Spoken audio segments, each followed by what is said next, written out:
Thank you, Madam Speaker, and it is indeed a great honour to rise in the House today to contribute to the second reading debate on Bill C-282, an act to amend the Department of Foreign Affairs Trade and Development Act Supply Management. Now, Madam Speaker, it is a particular honour anytime I get to speak to a bill where I can highlight the work that the hard-working farmers and farm families in Perth, Wellington, and across Canada are doing to not only feed Canadians, but to quite literally help to feed the world.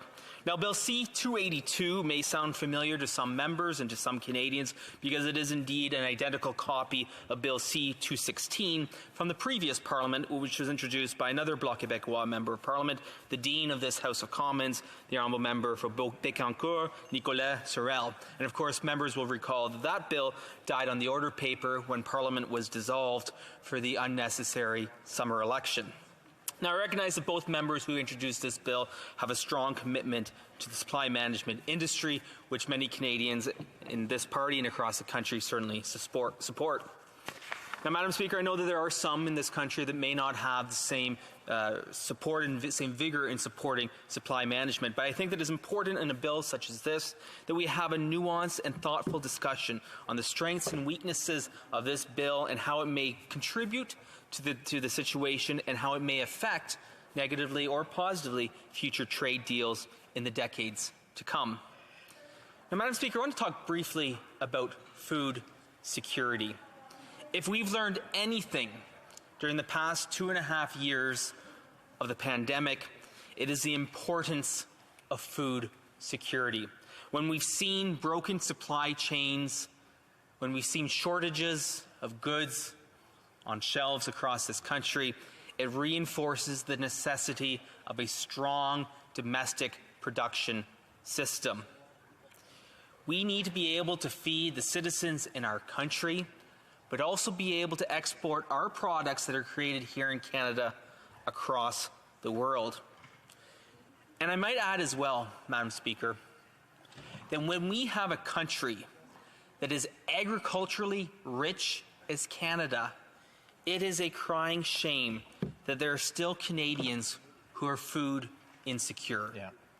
No Canadian, no person living in this great country of Canada should be food insecure when we have the great natural benefits of our food production system here in Canada. And now, Madam Speaker, I have the honor of representing perhaps the greatest agricultural riding in this country. Perth, Wellington, I might note, is home to the most dairy farmers of any electoral district in the country, home to the most chicken farmers of any electoral district in the country, home to the most pork producers of any area in Ontario, and certainly in the top 5 for beef production as well.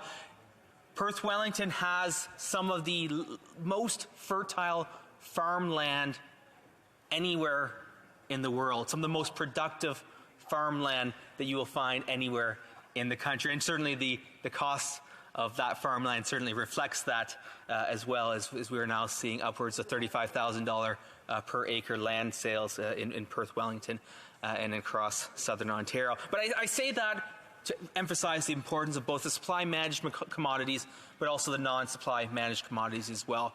Canadian agriculture certainly has benefited from supply management, but also benefits from the world market that comes with international trade. I would note that Perth, Wellington is home to more than 62,000 dairy cows, which is more than the number of people who voted in Perth, Wellington in the last election. According to Statistics Canada, Perth, Wellington has over 350 chicken and egg farmers and produces over 28 million eggs. That is enough to make 9.3 million omelets if you're using 3 eggs to create those omelets. And we produce in the combined counties of Huron and Perth 542,270,559 liters of milk each and every year. And Madam Speaker, that is enough milk for each and every Canadian to have a glass of milk for 56 consecutive mornings in this country.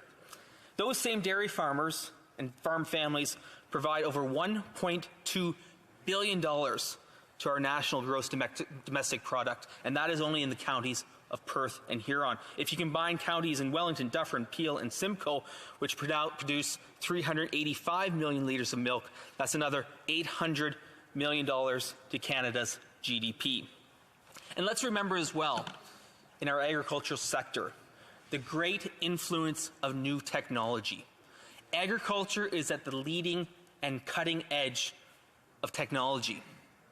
When we have robotic milkers that have made great advances in the dairy industry, when you see folks in the beef industry making concrete efforts at increasing sustainability, decreasing greenhouse gas emissions within the industry, and doing it on their own, doing it because it's the right thing to do and it's beneficial to the farmers in the industry who know the benefit, who know that they are the closest to the environment, the closest to the land on which they are stewards. I've had the great honor and privilege to visit so many local farms in my community and know the commitment that these farmers and farm families have, not only to feeding our communities, but playing their part in the great global supply chain and contributing to increased sustainability. And it is important that these farmers have a fair and predictable marketplace where they can compete domestically and for those that export internationally. But, Madam Speaker, all isn't well in the agriculture industry. Certainly, farmers and farm families are facing the brunt of the inflation crisis and the challenges within supply chain failures that have been caused by this government. Fuel, heat, feed, fertilizer, equipment, all of these costs are increasing at a rate that is not sustainable. Now, one proposal from this official opposition is doing one small part to make that better, and that is Bill C-284, an act to amend the Greenhouse Gas Pollution Pricing Act, which would exempt natural gas and propane from the carbon tax for on-farm use. Canadians know that when you're drying your grains, you need those things, and when you're applying the carbon tax, it just doesn't make sense. So I'm pleased that that bill has now finally made it out of committee and will be returning to this House for report stage and third reading debate. And I'm very pleased that my friend and colleague neighbouring from Huron, Bruce, was the one who was able to shepherd that bill through. Now, also what we're seeing as well is the fertilizer tariffs. We still have not seen meaningful action from the government for the costs that were imposed on Canadian farmers for fertilizer purchase pre-March 2nd. And in fact, just today, I finally received another letter from the Minister of Agriculture in which I begged her to address this, and once again, she has failed to take an encouraging response on this matter. Farmers and farm families need support and reassurance from the federal government, not ongoing challenges, including, I might add, the unfair, unscientific approach to front-of-pack labeling, where the government is finally forced to back down from having a front-of-pack label on ground beef and other single-ingredient ingredient products such as ground beef. The Liberal government, unfortunately, neglects too many farmers and farm families in the agriculture industry. And in fact, if anyone were to have listened to the fall economic statement earlier this month, they would find that the focus on agriculture was sorely lacking. Now, Madam Speaker, I recognize that this bill, Bill C-234, is largely a reaction to the concessions that this Liberal government made in the Canada-United States-Mexico Agreement, or the CUSMA Agreement, in which further concessions were made for dairy, poultry, and eggs. I would note that it was under our Conservative government, under the strong leadership of the former minister, the member for Abbotsford, that Canada committed to trade deals with dozens of international countries, where we expanded our foreign markets, all while ensuring that the supply management industry was properly protected. Madam Speaker, and that's the approach the Conservative government has taken in the past and one that would be taken in the future. Certainly this bill has some challenges in how it would be implemented, how it would be dealt with at the negotiation table, but certainly that is something that at the committee stage of this bill that can certainly be considered.